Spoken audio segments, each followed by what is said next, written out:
Hello friends, good morning. Friends, आज हम देखते हैं कि ये निफ्टी, बैंक निफ्टी और एक सैटेलाइट स्टॉक के बारे में देखते हैं क्या है। आज 8 अगस्त है। फ्रेंड्स, जब ये 10 तारीख को जो मार्केट खुलेगी तो देख लेते हैं कि निफ्टी जो है वो कैसे जाएगा। अगर आप हकीकत में देखें फ्रेंड्स, तो निफ्टी जो है वो 11,250 के आसपास रेजिस्टेंस देता है और ये 11,850 मतलब 11,850 और 11,250 350 पॉइंट के अंदर जो है निफ्टी चल रहा है। तो ये जो निफ्टी जो ये इतनी छोटी रेंज में फ्रेंड्स चल रहा है, बेसिकली इसको ना यहाँ पर ना कोई सपोर्ट चाहिए। जब तक इसको जो निफ्टी जो है ना, इसको जब तक सपोर्ट नहीं मिलेगी ना, तब तक निफ्टी जो है ना ये ऊपर नहीं जा सकता। और दूसरा इसका रीज़न ये है कि अगर इसके हम ये भी देख लें, ज़रा इसको भी चेक कर लेते हैं यहाँ निफ्टी के। ये जो 62 में इसका RSI है और जो मैकडी है ये भी कुछ नहीं, एक्चुअली ढीले हैं, ये भी फ्लैट है। तो हकीकत बात तो ये है फ्रेंड्स कि निफ्टी जो है ना, जब तक इसको सपोर्ट नहीं मिलेगी तब तक ये निफ्टी ना ऊपर नहीं जा सकता। और इसको जो सपोर्ट है ना, सपोर्ट मिलने के लिए जो है फ्रेंड्स, इसको बैंक निफ्टी की बहुत ज़्यादा ज़रूरत है।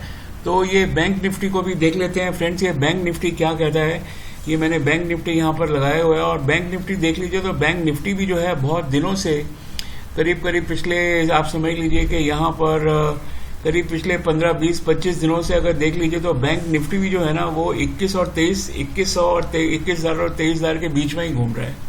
इसको भी एक सपोर्ट चाहिए कुछ ब्रेक करने के लिए, लेकिन फिलहाल तो ऐसा कुछ दिखता नहीं है कि ये जो निफ्टी और बैंक निफ्टी है, क्या ये जो बैंक निफ्टी है ये निफ्टी को कुछ सपोर्ट भी दे पाएगा या नहीं दे पाएगा। क्योंकि अगर इसको सपोर्ट चाहिए तो कोई ना कोई बहुत बड़ी न्यूज़ चाहिए जिसकी वजह से जो बैंक निफ्टी है ना ये ऊपर चला जाए। और ये भी देख लीजिए तो ये दोनों भी जो है ना बिल्कुल फ्लैट ही हैं। जो ये RSI भी फ्लैट है और ये तो बिल्कुल ही फ्लैट है। तो कोई ऐसी न्यूज़ चाहिए कि जिसकी वजह से जो है ये निफ्टी और बैंक निफ्टी ऊपर चले जाए, वरना मुझे लगता है थोड़ा सा ना मुश्किल ही है इसको ऊपर जाना। और ये बैंक निफ्टी तो मैं तो कहता हूँ कि कम से कम ये अभी भी नहीं, ये तो बल्कि यहीं से आप देख लीजिए बहुत देर से जो बैंक निफ्टी एक रेंज में ही फंसा हुआ है। कोई ये जो टीवी में कोई कितना भी बोल दे कि ये ऊपर जाएगा नीचे जाएगा लेकिन 21 और 23,000 की जो है ना इसकी बैंक निफ्टी की रेंज है। जब तक बैंक निफ्टी ऊपर नहीं जाएगा, क्योंकि इसका जो वेटेज है निफ्टी में वो मोर देन 10% है, इसका जाना बहुत ज़रूरी है। तो बस फ्रेंड्स ख्याल रखिए कि जिस दिन कोई अच्छी न्यूज़ आएगी, बैंक निफ्टी 23,000 को छोड़ के 24,000 की तरफ जाएगा, तो ये जो निफ्टी है ना, हो सकता है निफ्टी भी जो है ये 11,400, अभी देखिए कितना है 11,214, इसको छोड़ के इस रेंज से ये भी बाहर निकलेगा, नहीं तो मुश्किल है। अच्छा फ्रेंड्स, मैं आपसे एक चीज़ और बोलना चाहता हूँ कि आजकल देखिए रिजल्ट्स का सीज़न चल रहा है। मुझे लगता है कि आप लोग भी रिजल्ट्स को बहुत अच्छी तरह से सुन रहे होंगे और रिजल्ट्स भी जो इस क्वार्टर के हैं वो बहुत एनकरेजिंग नहीं आ रहे हैं। ठीक है, कुछ कंपनियों को छोड़ दीजिए, बाकी रिजल्ट्स जो है ना sorry, they are not very good. The whole reason behind results not being good is that there was a lockdown 1, then there was a lockdown 2 and now 3. Now in lockdown 3 things are little easing out, लेकिन ये जो results है ना ये lockdown 2 के results हैं, जब market जो थी, जब जो ट्रेड था वो काफ़ी हद तक बंद था। सो लेट अस सी एक्चुअली कि ये जो है कहाँ तक जाएगा, इसका जो असर है, मतलब इस क्वार्टर के जो रिजल्ट्स हैं वो कहाँ तक आएंगे। लेकिन मैं कोई बहुत ज़्यादा जो है मेरे को बहुत ज़्यादा कोई इससे उम्मीदें नहीं हैं। कुछ कंज्यूमर स्टॉक को छोड़ के या IT स्टॉक को छोड़ के या केमिकल फर्टिलाइज़र को छोड़ के या फार्मा के अंदर भी सिर्फ API वाली कंपनियों के। तो फ्रेंड्स अब देख लेते हैं कि यहाँ पर स्विंग ट्रेडिंग के लिए मैं आपको आज एक स्टॉक बताना चाहता हूँ जो कि है ये Aurobindo pharma. You can see here Aurobindo pharma is here. यहाँ पर जो है अरबिंदो फार्मा ने एक छोटा सा 850 रुपये का एक रेंज जो था 1, 2, 3, 4 दिन के बाद ये अप ट्रेंड के अंदर ये हो गया है, नंबर 1। नंबर 2 जो है कल इसने एक स्पिनिंग टॉप बनाया है, ये करीब 925-30 के पास जाके ये वापस 902 के ऊपर करेक्ट हुआ है। तो मुझे लगता है ये बहुत अच्छी अपॉर्चुनिटी है अरबिंदो फार्मा के लिए। और अरबिंदो फार्मा का जो रिजल्ट है ये 12 अगस्त को आ रहे हैं। तो ये मतलब क्या है कि आज हमारी 8, 9, 10, 11, 12 3 दिन, मेरे को फ्रेंड्स ऐसा लगता है कि अगर इसके रिजल्ट्स अगर 12 तारीख को अच्छे आ गए, ठीक है ना, फिर तो ये जो स्टॉक है ना इसके अंदर ना एक किस्म की ना हॉर्स पावर लग जाएगी और ये सैटेलाइट स्टॉक भी हो सकता है, जिसका मेरा जो पहला टारगेट अगर इसका होगा, in case you keep some little patience here, तो I think so this stock can go up to 950, then 1000 and 1025. So you know थोड़ा सा आपको पेशेंस रखना पड़ेगा एंड क्वाइट पॉसिबल है that it can go up. तो बस यही है, मैं आपको बताना चाहता हूँ कि आज की तारीख में, क्योंकि इसके रिजल्ट्स नहीं निकले हैं और ये बहुत लंबी गेम नहीं है, 3-4 दिन की गेम है. अगर आप ठीक समझते हैं ना तो you just check with your broker, and if he advises you that you should go for it, then kindly you can take decision appropriately yourself, because decision basically is yours. And मेरे को लगता है कि if the results are good it can go up to 950. Rest after all तो ये share market ही है, इसके अंदर कुछ भी हो सकता है. हाँ, लेकिन बहुत ज़्यादा गिरने की इसकी गुंजाइश जो है ना वो कम है. So this is a stock from my side. कोई गारंटी नहीं है, कोई अश्योरेंस नहीं है, कोई इंश्योरेंस नहीं है कि ये ऊपर जाएगा, लेकिन ये जो है लॉन्ग टर्म के अंदर तो ये बिल्कुल ऊपर ट्रेंड के अंदर ही है, इसके अंदर भी कोई शक नहीं है.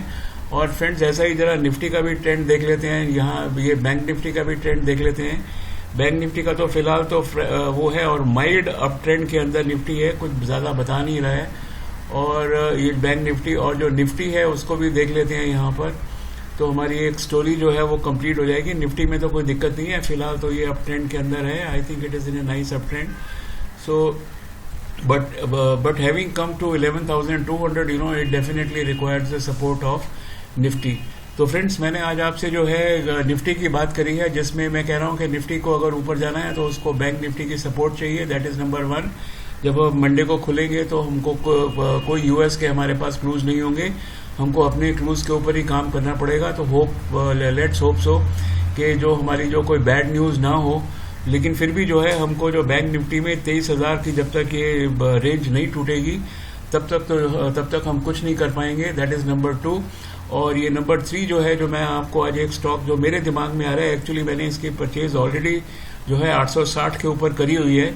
सो फ्रेंड्स, मैं इतना ही बोलना चाहता हूँ कि अगर आप खरीदना चाहते हैं तो प्लीज़ अपने जो ब्रोकर से जो है उससे एक बार जो है आप सलाह ले लीजिए. और फ्रेंड्स, अगर if your broker approves, I think कि एपीआई के अंदर जो है ना ये एक बहुत बेहतरीन स्टॉक है.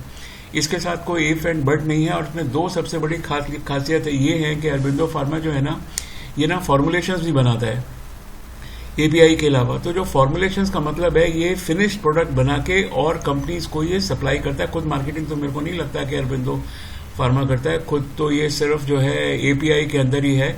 और आज भी आप देख लीजिए कि जो इंडिया गवर्नमेंट कितना सपोर्ट कर रही है कि जो एपीआई को, क्योंकि इंडियन गवर्नमेंट बोलती है कि चाइना जो है, चाइना से जितने भी मतलब एपीआई आए हैं, आते थे पिछले साल तक, उसको जो है इंडिया गवर्नमेंट ने जो है बैन कर दिया. और जो कंपनीज एपीआई बनाती हैं, you see I am just giving you one information, those companies which are manufacturing API, government of India ने क्या किया है कि उनका एक फंड बना दिया है 1,000 करोड़ का. They will be given, the benefits of manufacturing. I think almost about say 59 or 60 APIs, which government has actually, जो गवर्नमेंट ने लिस्ट बनाई है उसके अंदर ये जो API है जो बनाएंगे उनको इन फंड्स में से पैसा भी दिया जाएगा, ताकि वो अपनी जो मशीनरी है या जो भी कुछ उनको स्ट्रक्चर बनानी है वो उसमें बना सकते हैं. तो फ्रेंड्स, बस थैंक यू वेरी मच. आप मेरे साथ हैं, मेरे साथ रहिए और आप देख लीजिए. अगर आपको एक डिसीजन अच्छा लगता है मेरा ये अरबिंदो फार्मा का, तो अपने ब्रोकर से पूछ लीजिए, क्योंकि नफ़ा नुकसान जो है ना ये सिर्फ आपका है और ये मेरे व्यूज़ हैं. Fine, thank you very much and have a nice day.